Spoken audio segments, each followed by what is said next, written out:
Hello students, आपके सामने ये एक क्वेश्चन है जो कि IIT JEE मेंस 2023 में आ चुका है।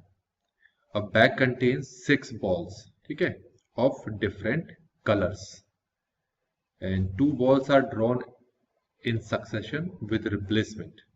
The probability that both the balls are of the same colour is P। तो पहले हम इतनी स्टेटमेंट के बेसिस पर जो प्रोबेबिलिटी फाइंड करने के लिए कहा है वो निकाल लेते हैं।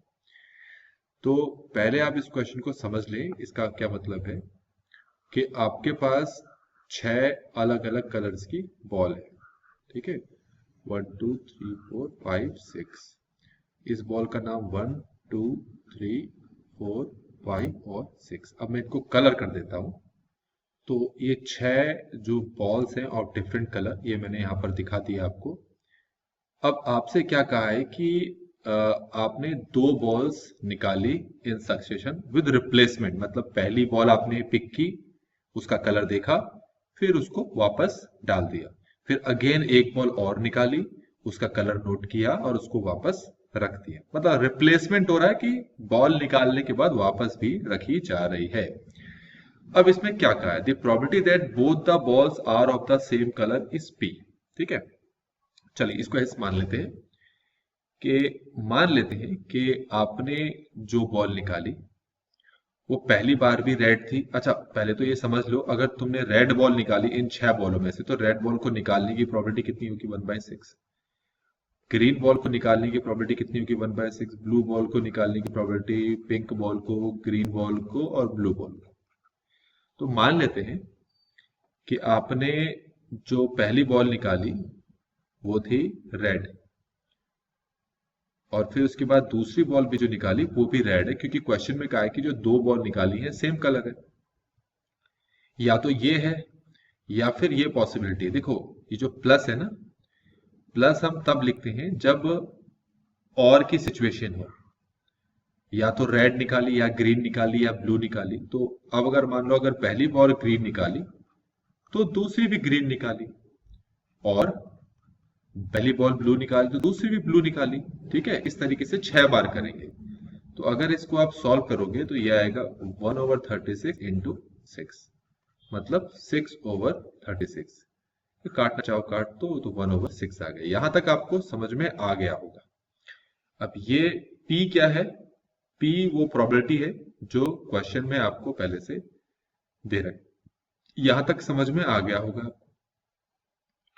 अब आगे आते हैं। Next 4 balls are drawn in succession with replacement. अब फिर से क्या किया, 4 बॉल्स निकाली, मतलब निकाला रखा, निकाला रखा, निकाला रखा, निकाला रखा। और कहा है कि आपने 4 बॉल्स निकाली, पर उनमें से एग्जैक्टली 3 बॉल्स जो हैं वो सेम कलर की हैं, सेम कलर की होनी चाहिए। तो इस चीज की प्रोबेबिलिटी कितनी है, Q। अब इसको ऐसे समझो आप, कैसे, चलिए अब प्रोबेबिलिटी Q समझते हैं। मान लो आपने जो बॉल निकाली, पहले इसको समझ लेना मैं क्या बोल रहा हूं। मान लो आपने पहली बॉल रेड निकाला। अच्छा, इसको ऐसे नहीं, थोड़ा समझ नहीं आएगा, हम ऐसे मान लो आपने पहली बार रेड निकाला, दूसरी बार भी रेड निकाला, तीसरी बार रेड निकाला और चौथी बार कोई दूसरा कलर निकाल लिया। यही तो पॉसिबिलिटी होगी ना, ध्यान से देखना। या फिर पहली बार रेड, दूसरी बार रेड, फिर तीसरी बार अदर कलर और चौथी बार रेड। इस तरीके से हमें कितनी बार लिखना पड़ेगा, पहली बार रेड, दूसरी बार अदर कलर, फिर रेड, फिर रेड। या फिर पहली बार अदर कलर, दूसरी बार रेड, तीसरी बार रेड, चौथी बार रेड। ये क्लियर हो गया। इसको जरा ढंग से देख लें क्या किया मैंने यहाँ पर। तो रेड बॉल को निकालने की प्रोबेबिलिटी है 1/6, इसको भी निकालने की प्रोबेबिलिटी 1/6, इसको भी निकालने की प्रोबेबिलिटी 1/6, और अदर कलर वाले बॉल को निकालने की प्रोबेबिलिटी होगी 5/6। ये समझ में आ गया। इसके साथ भी बिल्कुल सेम आंसर आएगा। ठीक है, ये ध्यान से रखना, इसके साथ भी सेम आंसर आएगा 5/6 की पावर 4। इसके साथ भी सेम आंसर आएगा 5/6 की पावर 4, और इसके साथ भी सेम आंसर आएगा 5/6 की पावर, क्योंकि पहला वाला भी आंसर 5/6 की पावर 4। मेरे हिसाब से आपको पहले यहां तक समझ में आ गया होगा जितना मैंने किया।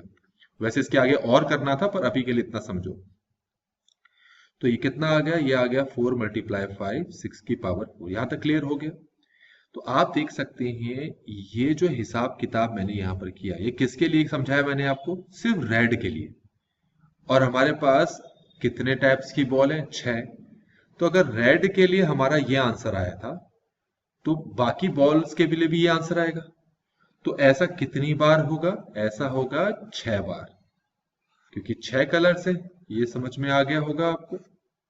अगर नहीं समझ में आया तो मैं लॉन्ग मेथड से भी बता सकता हूं इसको। ये 6 बार होगा। जो मैंने ये लिखा है ना पूरा हिसाब किताब, यही आप क्या कर रहे हैं? ब्लू के लिए लिखें, ग्रीन के लिए लिखें, फिर ग्रीन के लिए लिखें, फिर जो भी कलर है, 6 कलर है, सबके लिए लिखें। तो लास्ट में आपके पास आंसर ये वाला है। तो हमारे पास आंसर आ गया 6, 5, 4 और नीचे 6 की पावर 4। यहां तक कोई दिक्कत नहीं हुई होगी।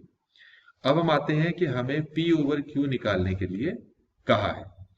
P हमने क्या निकाला है, जरा ऊपर देखें हम एक बार और। हमने P निकाला है 1/6 और Q क्या निकाला है, देखिए 6 मल्टीप्लाई 5 मल्टीप्लाई 4, 6 की पावर 4। तो 1/6, 6 की पावर 4, 6 इंटू 5 इंटू 4। यहां तक समझ में आ गया होगा। ये दोनों काट देंगे तो 2, तो ये हो गया आपका 36 और नीचे 5 इंटू 4, 4 9 36, तो ये हो गया 9/5। यहां तक समझ में आ गया होगा। अगर क्वेश्चन में आप वापस जाओ तो उसने P ओवर Q को किसके बराबर लिखने के लिए कहा है? M over N। तो आप क्या करो, यहां पर देखें कि P ओवर Q हमारा किसके इक्वल आ गया? 9/5, जो कि क्वेश्चन के अकॉर्डिंग M ओवर N के बराबर है। तो M प्लस N कितना होगा?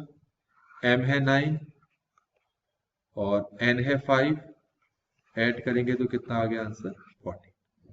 तो इस तरीके से बच्चों हमने इस क्वेश्चन को यहां पर कंप्लीटली सॉल्व कर लिया है। Thanks for watching.